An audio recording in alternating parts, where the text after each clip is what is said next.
Just wanted to apologize to you for interrupting you in our last little discussion Now, because I saw in the comments people were falling asleep, and I thought if we had a disagreement over a particular topic, then it might wake them up.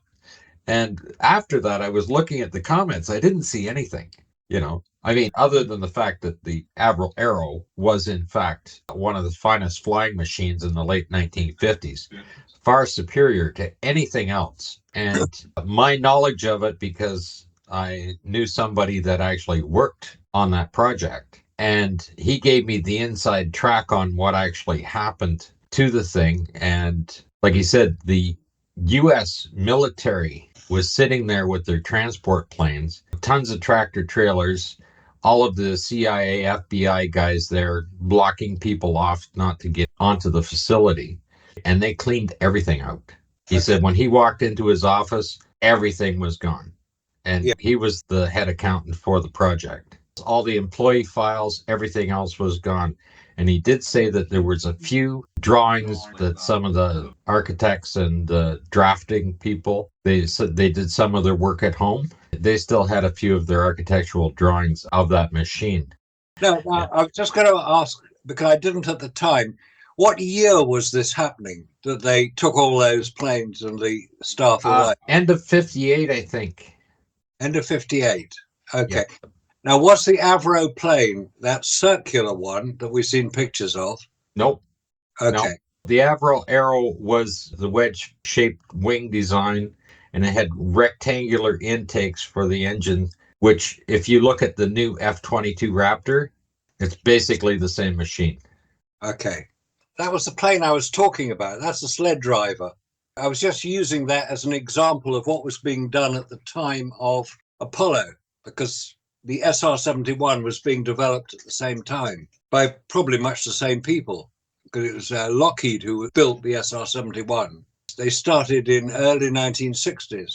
See, when the Avro Arrow, when they shut down the program, and they were basically being told that as a united fighting force between US and Canada, the technology had to match. Like Okay. for them to fight together, they needed to have the same technology. Those engine designs, everything else, and the engineers that were doing that all went to work in the United States. Interesting. You know something, though, what I thought was interesting that what Randy said during the live that we had? He made a point about the LRO photos. Now, when I was doing the second video for him, Richard Cox was hosting the show on Randy's live debate with Justin Cox. And he was making a point that he said, I've seen a lot of LRO images. And this is Randy, when Randy's speaking now. And he said, I've seen a lot of these images where they've shown photographs of the moon's surface, the hills, the mountains, the craters, and things like that. And he says, why can you see everything so clearly?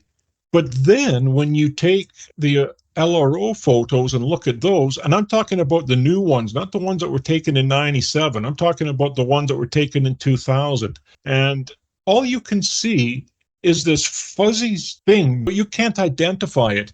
But you can see all the tracks, the boot prints, and the rover track. For some reason, they're crystal clear. And this was a point that Richard Cox was also bringing out. You know, he says, that's baffled me for a long time because you can see all these beautiful hills and they're well defined. Mind you, they're supposedly, a mile up or half a mile up. But the point is that you can still see the lunar surface beside them. And it's very pristine. And yet, when we look at any of those LRO images, you can see everything crystal clear, the tracks, everything. The prints, all the tracks they're making. But then you go and you look at the equipment that they have to stick a flag by to know what it is. And then you take a look at the rover. They have to put a flag by it so you know what it is. Then you look at the LEM that's sitting there, and it's just a blob. And these guys in the comment section were saying, oh, well, that's because you guys are looking at the low-resolution photos. Oh, no. We're looking at the high-resolution photos, supposedly, that when the LRO, they dropped it down lower, and they took more pristine photos of it. So I was looking through them this morning. And I'm going, oh, wow, this is much clearer. Yes, the tracks are clearer, but the LEM is still a blur. And everything else on the lunar surface is very well defined, except for the LEM. So Yep. what's up with that? And even Richard Cox was asking that question.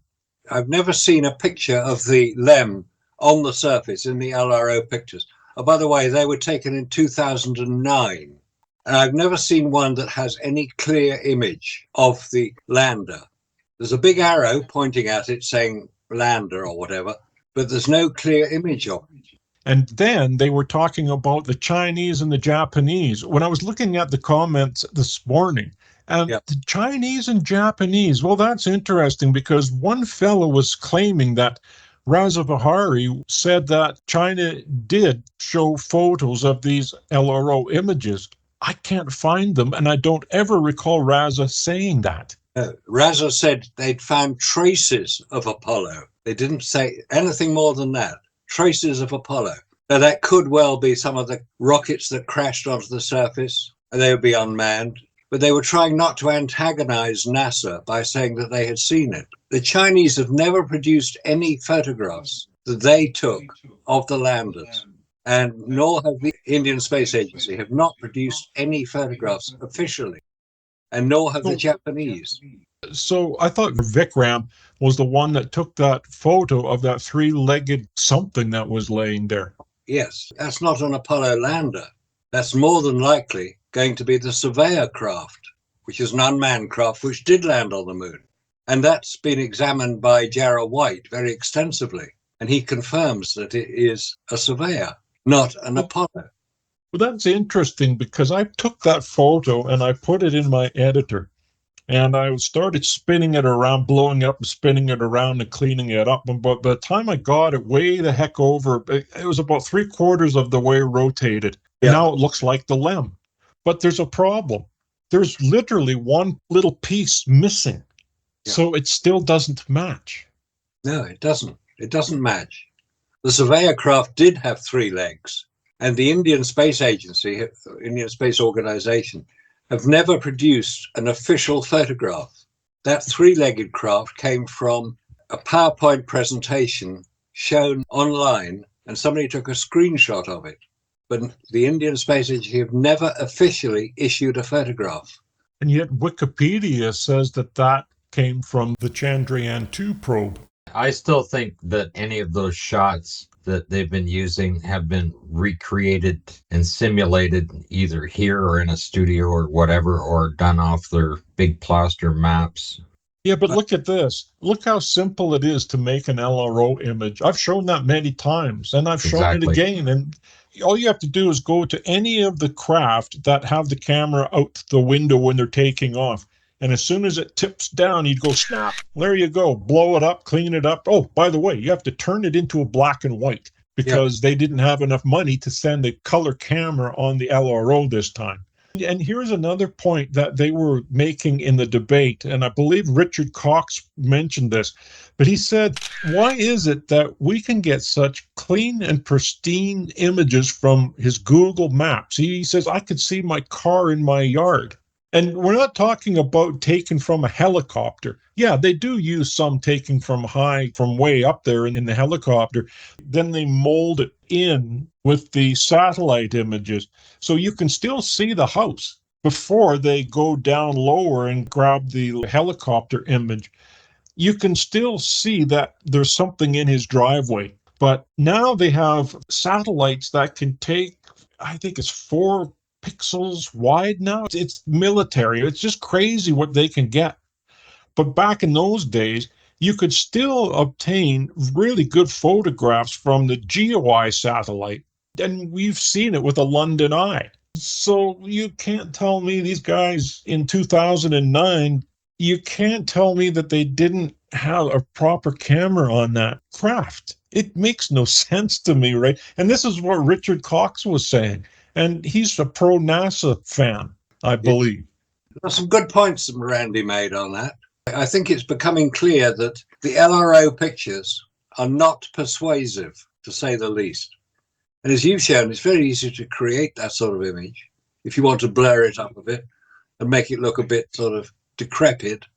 But just imagine this. If you were to get the original film that was in the window of the LM as it was being yanked up on a crane, because that's what was going on.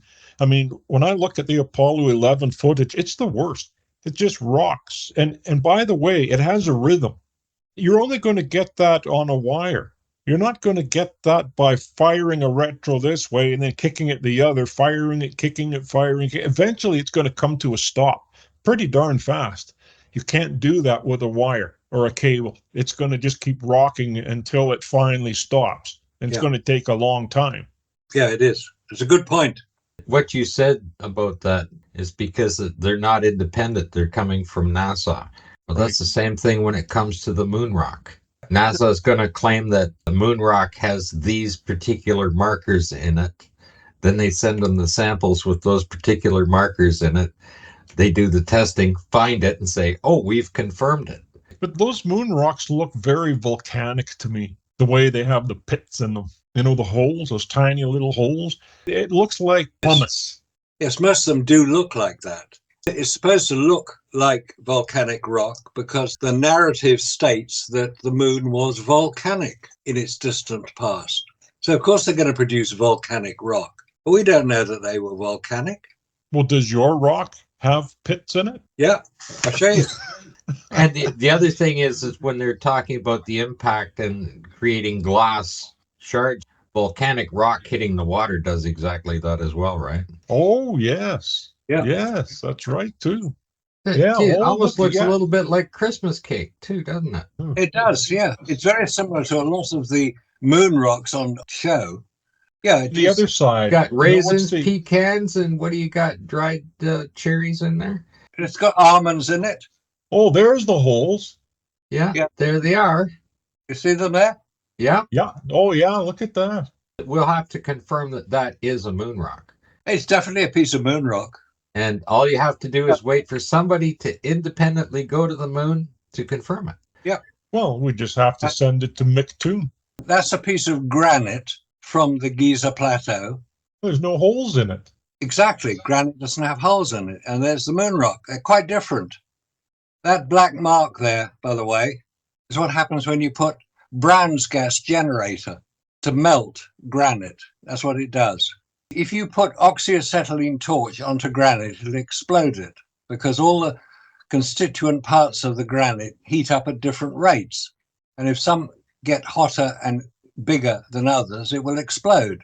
But by putting Brown's gas on it, it melted it, which is quite unusual. You know, another thing I find interesting is that not a space agency, he sent in this article, this PDF article here, and it was called Instrumented Aircraft Visits to Honeysuckle Creek for Apollo. Well, let's just have a look and see what that instrumented aircraft actually was. Now, this is what it says. The first visit by Goddard Space Flight Center instrumented aircraft, which was a Lockheed C-121G Super Constellation, which was named NASA 421, to fly engineering tests with Honeysuckle Creek, HSK, occurred on January 9, 1967. The aircraft based out of Sydney. Reports show test flights were performed on the 9th to the 16th, and it was scrubbed on the 17th and 23rd due to weather. What they did, if you read some of the other documentation, when they're setting up the communication, they actually had planes in the air to test their communication and the relay. And they actually put time delays in it on how they were recording it, everything else. Yeah, but this is interesting because it says the final instrumented aircraft visit for the year was during November 14th to 28th, 1968, for the purpose of conducting simulations for the Apollo 8 mission. Apollo 8? You have a plane that is sending a signal out so they can receive it. So you have an audio and video signal coming out from a plane to simulate to see how that machine's going to work, how it's going to record it. Bendix simulation. That's what this was all about. Maybe they were using it, sending it up to the Tetra A satellite. No, they're sending it from a plane down to their ground station to see how the signal works. Could be. because they were doing it prior to Apollo 8. If this was 67, Apollo 8 was December 68. If this was 67, they were doing a bit of practicing. Just after Apollo 1 fire, that was January 67. See, the Bendix Technical Journal is actually about the LSEP and the scientific voice on the moon, the laser ranging and human engineering design criteria, the charged particle lunar environment experiment. This is all basically what the Bendix Journal is showing here. But this other one for Apollo 8 seems to have an actual container, but then it stops. It doesn't go any further. So what were they doing at Honeysuckle Creek? They're receiving information that's being sent to them by planes flying by. All right. What's this container, though? That's how they practice the simulations with it. But a container? A container may just have referred to the box in which it was all contained. Possible. So many files to look at. It's just extraordinary. You need an entire team that did nothing but look at the nonsense and updates. But interesting, though, they have a Bendix simulation team, but they actually have a team that's just set aside for this. On every one of the missions, it goes from Apollo 8 right down to 17. Well, you see, if it's at Honeysuckle Creek, they're going to have to test that equipment to make sure it can receive a signal, both audio and video. Now, if they actually use the simulation as a final result, because they weren't going anywhere, they could have actually put other planes up with pre-recorded stuff and just sent it to them, right? Could have done, yep. Oh, easily. There's no mention of Apollo 13 here. It's interesting. 1970, only one trip to Honeysuckle Creek was recorded for this year with the instrumented aircraft NASA 421. It says the instrumented aircraft used at Honeysuckle Creek Tracking Station during Apollo 11 to 17. The aircraft was used to ensure continuous communication with the Apollo spacecraft when it was out of range of ground-based tracking stations. This was particularly important during the handover periods when the spacecraft moved between different ground stations' coverage areas. So the plane's going to pick this signal up from an Apollo mission? That's right. And relay it. That's interesting. Right.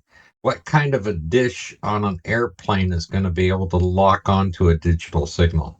Well, we're talking about Honeysuckle's dish going to lock onto the plane. But it said here, the role in Apollo missions. The aircraft played a crucial role in ensuring that telemetry, voice communications, and other data were reliably transmitted to Mission Control in Houston. This was particularly important in the early ages of the Apollo missions, as well as during re-entry when maintaining contact was critical. So this was a relaying plane, just like the ships that were relaying the message. But this is interesting because they're picking up the signal from the LM and then relaying that to Mission Control in Houston. I read that before on how they were relaying it when they were practicing as well to make sure the signal would go across, and it was done by a series of aircraft. Well, they must have had quite a few to get back to Houston. Yeah. It's a long way between Australia and Texas. Come into California. Yeah, come to California. It's still a long way. Yeah, well, you see where the relay stations were in California coming through, they needed the planes to guarantee that signal coming across. And they also needed the relay when they were working with Hawaii as well. But no way a plane's going to be picking anything up from the moon.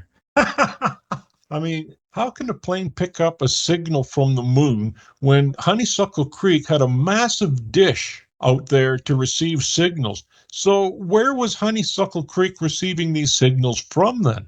Let's take a look at Houston, for example. If you need an entire array of dishes to receive a signal from the lunar surface or from lunar orbit, how on earth, then, could an aircraft flying at, say, 30,000 feet receive a signal with a tiny little dish that would have to be mounted outside the craft and then continually on a motor or servo to track it? And we're only talking how many watts that's coming from the lunar surface? There's supposed to be, 2 watts, 24 watts? I don't know. Depends on what you read.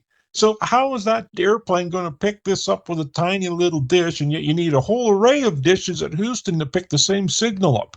So to do a simulation, if you have all of these people doing the relay from one ground station to another using aircraft to relay the signal, To create that simulation, you only need to have one aircraft that's sending the signal to Honeysuckle, and then the rest of them are relaying them out. Well, that makes more sense. I had read before with them doing simulations using the aircraft, and they even put in that 1.2 second delay in there. They were practicing that, the delay. Why So do you that they need can- to practice the delay? Because you're going to use that final information as a full simulation. Now, what Houston's looking at is a signal that's coming in from their known source, which is where they claim that signal is coming from, and saying it's the actual image. And all those people sitting behind that control panel at Houston is sitting there going, oh, look, turn the camera on. It came on upside down. Oh, turn the TV camera around. Okay, now it's right side up. Here comes Neil. One small step. And they still do it today. They have no idea where that signal's coming from. None of them. They think it's the real thing. All that's pre-recorded, just being relayed. If that's a simulation, where's the signal coming from? Probably that Tetra satellite. They could use another ground station, send it up to one aircraft, and then back down again. Just use an aircraft. They don't need to have satellites or anything else. They got all the aircraft there to do the simulation. Let's say it was coming from that Tetra satellite, that testing and training satellite. That would make more sense. Yeah. Or you could relay it through a bunch of aircraft too, right? It's like when I started to see that the simulation had to include that delay from the signal 1.2 to the moon and 1.2 back, right? 2.4 second delay. And they're using multiple aircraft to relay the signal around. They could have it broadcasting from anywhere, from any radio television station on the ground up to any aircraft, and then relay it around a bunch and bring it back. Just interesting why they chose Honeysuckle. They had to have stuff so it looked like when you're orbiting around the Earth that you've got communications all the way around. Well, they would have to be at key points on the Earth's surface. Well, they'd had the ships. I mean, how many relay ships did they have? See, and the stuff in Alaska is for the communication up there was for the re-entry. The way it was supposed to come back into the Earth, right? That's the re-entry to Hawaii. And Alaska was using that path. And that path was designed so that Alaska got the same kind of funding that the rest of the United States got. They spread that money out. That's part of how the path comes in. Yeah. We got to fund these people up there. They need something to do. So they put the return communications up there.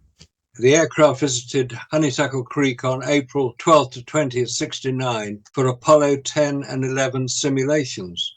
The routing of the aircraft for this mission was unusual in that it was via Alaska, Japan, and the Philippines. So there's a link with Alaska already. Interesting document, this one.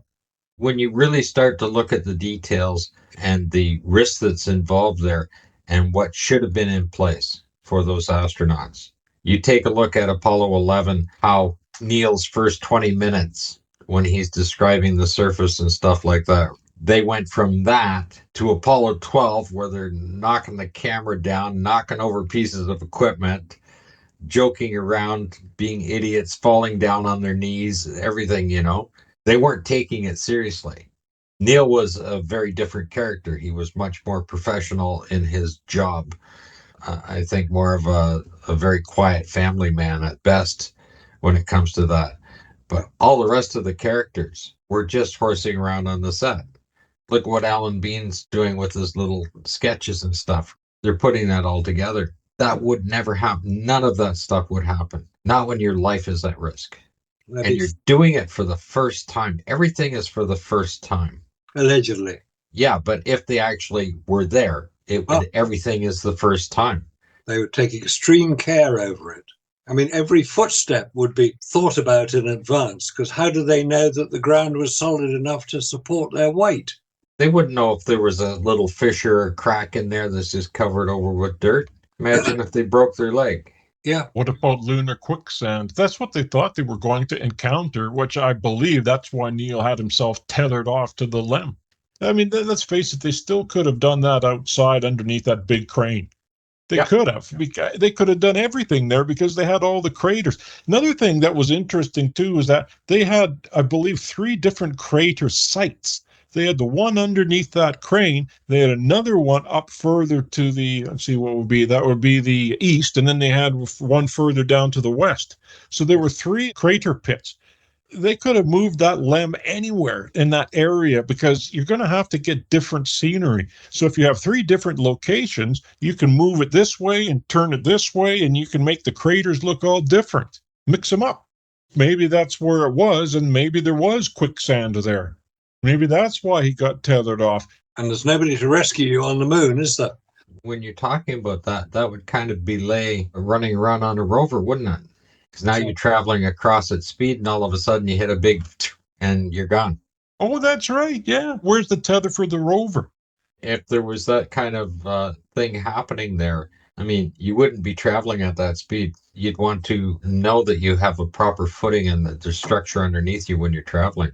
Yeah, I still say what they did, though. This is my personal opinion. What they did was, again, you're going to do it the easiest way possible. They have the crane there, they have the rover, they have the LEM, they have everything there that they want. They have the lights above, tons of lights above that crane. They had the power station, they had a generator shack. I mean, good Lord, all they needed to do was stick one of those astronauts in the rover and then use a high-speed camera, slow it down, put it in the optical printer, drop a frame here, add a couple frames there, and then you have the rover going in nice slow motion, and it's going to make the sand or whatever coming out the back of it look real. It's going to still come out there at the proper speed that you want it to come out there. Well, you just have to do just one take of him going around in a circle, and that's it. Call it a day. You forgot a couple of things, Robert. You forgot about the caterer, the beer truck, the pizza delivery guy, and of course the Playboy bunnies. These people had to be looked after. Don't forget, they were sequestered for anywhere between 12 and 16 months from their family when they're doing this training. Somebody would have had to entertain these boys. I mean, you just can't let them out so they can do a little media blurb or, some guy from the newspaper going to interview them or whatever. That's about all that was going on while they were there. The rest of the time, they were isolated from their families. Everything else was that secret. I wonder if they had FBI follow them or CIA agents followed them around secretly when they were out on the town. I think the only thing they were doing when they were doing all their practice and simulations and stuff like that they were fully sequestered to that. The only thing they were doing were jumping in those T-38s and flying, like if they needed to fly to a meeting back and forth between Houston or Florida or whatever, California. Surely they had time off at some point. No, they were sequestered for that length of time. I think Apollo 12, the documents, I think it's 16 months they were completely isolated from their families. That's quite a long time. The other interesting thing that it's hard to find is when they were doing different practices, they just didn't have set up one location at Flagstaff for doing the stuff. Apparently for Apollo 16, there's Cinder Lake, California, and there's an Air Force base right there. Right. And they actually flew in and set up a LEM and a rover because there's a very large crater there that was a very close replica of what they claimed was on the lunar surface for Apollo 16. They were probably saying, hey, we don't want to use the same simulation ground all the time. They were probably looking to set up in a different location to show some different stuff, except the soil wasn't a good enough quality there. Just to put this, that's the David Bryant book that was referenced in the discussion. So if anybody wants to come back on that, we've got that here.